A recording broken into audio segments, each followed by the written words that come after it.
Bonjour et bienvenue dans ce tutoriel vidéo qui va vous apprendre à utiliser le site internet Freeze Chrono afin de pouvoir créer votre frise chronologique. Dans un premier temps, rendez-vous sur Freeze Chrono et cliquez sur le premier lien qui vous est disponible. Vous allez ensuite cliquer sur Commencer afin de pouvoir démarrer votre frise chronologique. Lorsque vous arrivez sur le menu principal, vous avez plusieurs possibilités. La première est de déterminer les propriétés de votre frise chronologique. Vous pouvez déterminer si vous voulez une page horizontale ou une page verticale, si vous voulez que votre frise chronologique soit sur un format A4 ou un format A3. Vous pouvez décider d'un style de ligne pour votre frise chronologique, soit aucune, soit une ligne principale, secondaire ou les deux. Vous pouvez également déterminer un style de barre classique avec flèche, flèche fine, le format de l'année que vous voulez comment ce soit écrit, soit avant Jésus-Christ, soit BC pour Before Christ en anglais, soit moins 30 000, avec un signe moins pour les années du coup avant l'an 0.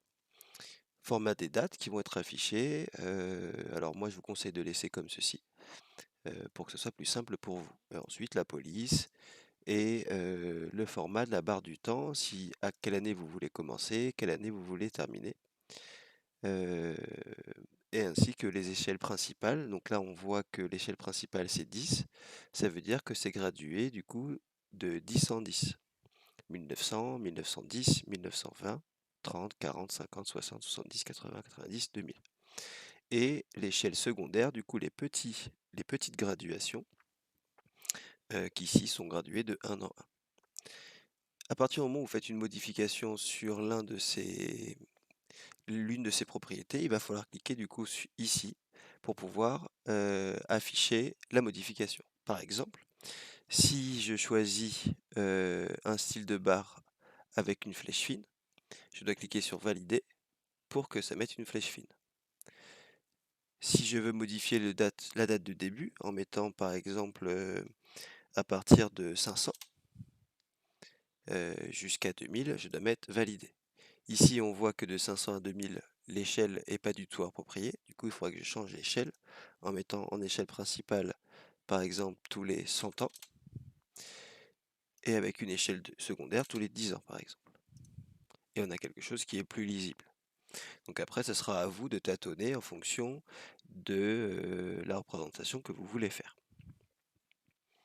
Ensuite, il va falloir du coup que vous fassiez, que vous ajoutiez sur votre frise chronologique soit des événements, soit des périodes de temps durant laquelle le moulin a été utilisé ou inventé. Pour ce faire, deux outils qui sont à votre disposition, ce sont ces deux-là. Celui-ci permet de rajouter du coup un événement qui s'est passé à un instant précis. Donc par exemple, si je clique ici,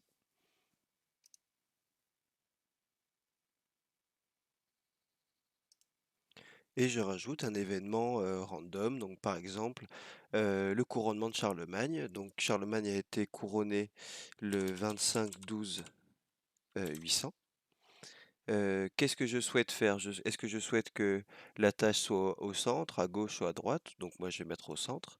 Est-ce qu'en style d'attache, qu'est-ce que l'on veut? Une ligne, tiret ou pointillé? Je vais mettre des pointillés. Type de cadre, est-ce qu'on veut que ce soit complet ou souligné? Je vais faire un type de cadre complet. Et je vais mettre du coup comme texte couronnement de Charlemagne.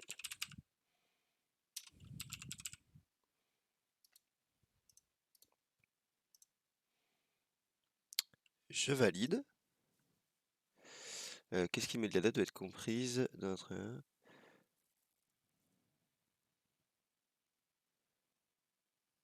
Bon, si je mets juste 800, validé. Et du coup, apparaît ici l'événement qui s'est passé en 800 du couronnement de Charlemagne. On peut également ajouter une image si l'on souhaite, donc on peut mettre avec image, et dans ce cas-là, il faut en ajouter une. Donc pour ce faire, il faut que vous choisissiez une image que vous avez trouvée sur Internet, par exemple, que vous avez enregistrée dans votre perso, pour pouvoir ajouter une image à cet événement. Si vous voulez ajouter non pas un événement, mais une période de temps, donc il va falloir utiliser cet outil. En cliquant sur cet outil, on va pouvoir ajouter une période de temps. Donc par exemple, si on s'intéresse toujours à Charlemagne, Charlemagne a été roi des Francs de 768 à 814. Donc je vais cliquer ici. Date de début 768, date de fin 814. On rajoute en texte Charlemagne, roi des Francs.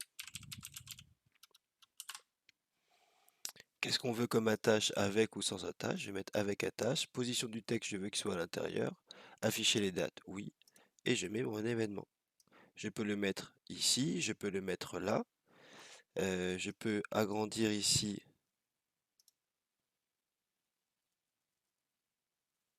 Ah non, je peux pas agrandir, donc il faut que je mette le texte à gauche par exemple et que je valide.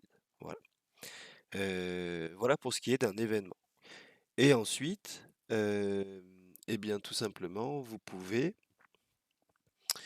euh, modifier quelques petits détails grâce à la barre d'outils qui se trouve ici. Donc vous pouvez changer, vous pouvez créer une zone de texte, vous pouvez créer un cadre, vous pouvez insérer une image, vous pouvez créer une ligne, changer la police, la couleur de la police également. Après, ce sera à vous de voir ce que vous voulez faire. Vous pouvez également utiliser les différents outils ici. Là, on veut centrer, là c'est pour aligner à gauche, aligner à droite. Euh, et ensuite, bah, tout simplement utiliser les outils pour voir ce qu'ils font.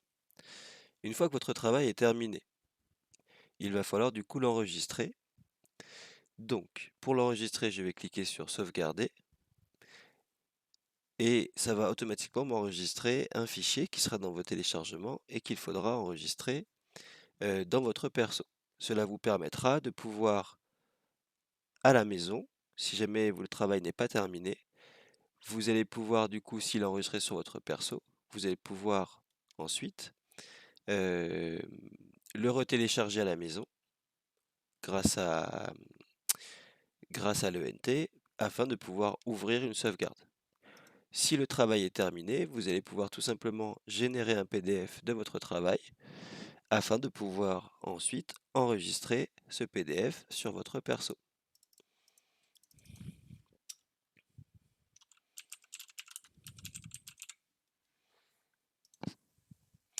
Et sera enregistré en PDF.